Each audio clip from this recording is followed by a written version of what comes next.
Praise the Lord. இன்றைய பலப்படுத்தும் வார்த்தை ஆதியாகமம் 17வது அதிகாரம் 2வது வசனம்.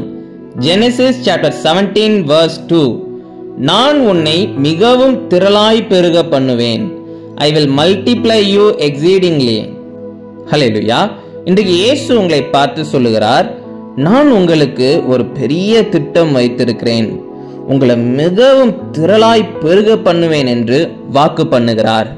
இன்னைக்கு உங்களுடைய வாழ்க்கையில நிறைய பிரச்சனைகள், போராட்டங்கள் இருக்கலாம். நிறைய காரியங்கள் உங்களை கஷ்டப்படுத்துகிறது மாதிரி இருக்கலாம். ஏசப்பா உங்களை பார்த்து சொல்லுகிறார், நீங்க உடைக்கப்படுகிறதற்கு அனுமதித்ததற்கான காரணமே உங்க மேல வச்சிருக்கிற ஒரு பெரிய திட்டம் தான். உங்க மேல ஒரு பெரிய திட்டத்தை கர்த்தர் வைத்திருக்கிறார். உங்களுக்கு ஒரு பெரிய ஆசீர்வாதத்தை வைத்திருக்கிறார். அதை சுதந்திரித்துக் கொள்கிறதற்கு கர்த்தர் உங்க வாழ்க்கையில சில காரியங்களை அனுமதிக்கிறார்.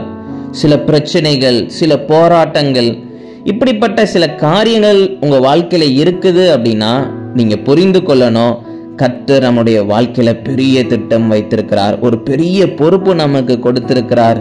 அதனாலதான் கர்த்தர் நாம் உடைக்கப்படுகிறதற்கு அனுமதிக்கிறார். நாம உடைக்கப்படுகின்ற பொழுதுதான் நிறைய காரியங்களை கற்றுக்கொள்வோம். அப்போ இந்த நாள்ல ஏசப்பா கிட்ட சொல்லுங்க, ஏசப்பா நான் உடைக்கப்படுகிறதற்கு அனுமதித்ததற்காக நன்றி செலுத்துகிறேனப்பா. இன்னைக்கு ஆண்டவரே ஏசப்பா, இந்த சூழ்நிலைகள் ஆண்டவரே எனக்கு ரொம்ப கடினமாக இருக்கலாம், ஆனா நீங்க இதுக்கப்புறம் ஒரு பெரிய திட்டம் வைத்திருக்கிறீங்க, என்னை நீங்க ப்ரிப்பேர் பண்ணிட்டு இருக்கிறீங்க ஏசப்பா, நீங்க என்ன ஆளுகை செய்யுங்கன்னு சொல்லி ஏசப்பா கிட்ட சொல்லி ஜெபம் பண்ணுங்க. நிச்சயம் ஏசப்பா உங்களை திரளாய் பெருக பண்ணுவார். ஒரு பெரிய தரிசனத்தை வைத்திருக்கிறார். அந்த தரிசனத்தின் பாதையில கர்த்தர் உங்களை வழிநடத்தி கொண்டு போகிறார்.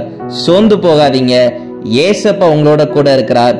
தரிசனத்தை உருவாக்கினவர், தரிசனத்தை கொடுத்தவர் உங்களோட கூட இருந்து தரிசனத்தின் பாதையில உங்களை வழிநடத்தி கொண்டிருக்கிறார். அதனால பயப்படாம இந்த பாதையில ஏசப்பா என்னோட கூட இருக்கிறாங்க அப்படின்னு நினைச்சு சந்தோஷமாக போங்க. ஏசப்பா உங்களை பெருக பண்ணுவார். நம்ம எல்லாரும் கண்களை மூடி ஜெபிக்கலாம். எங்களை நேசிக்கிற நல்ல தகப்பனே, ஏசப்பா பிள்ளைங்க வாழ்க்கையில அநேக போராட்டங்கள் இருக்குது. ஏசப்பா நீங்க பிள்ளைங்களோட கூட இருக்கிறீங்க. நீங்க பிள்ளைங்களை வழி நடத்துங்க. நேர்த்தியான பாதையில ஆண்டவர் ஏசப்பா பிள்ளைங்க சென்று ஒவ்வொரு காரியங்களிலும் வெற்றி அடைய நீங்க உதவி செய்யுங்க. நீங்க பிள்ளைங்களை திரளாய் பெருக பண்ணுங்க. நீங்க மாத்திரம் மகிமைப்படுங்க. பிசினஸ் காரியத்துல ஆண்டவரே ஒரு பெருக்கத்தை நீங்க கொடுங்க. ஆண்டவரே எல்லா காரியத்திலும் ஆண்டவரே ஒரு பெரிய ஆசீர்வாதத்தை நீங்க கொடுங்க. நீங்க மகிமைப்படுங்க. இயேசுவின் மூலம் ஜெபிக்கிறோம் எங்கள் ஜீவனுள்ள பிதாவே. ஆமேன், ஆமேன், ஆமேன். கர்த்தர் உங்க மேல வைத்திருக்கிற திட்டம் பெருசு. அதனாலதான் உங்க வாழ்க்கையில பெரிய பெரிய போராட்டங்கள்லாம் வருது. சோர்ந்து போகாதீங்க. ஏசப்பா உங்களோட கூட இருக்கிறார். அவர் உங்களை நேர்த்தியான பாதையில வழி நடத்துவார். God bless you. Have a wonderful day.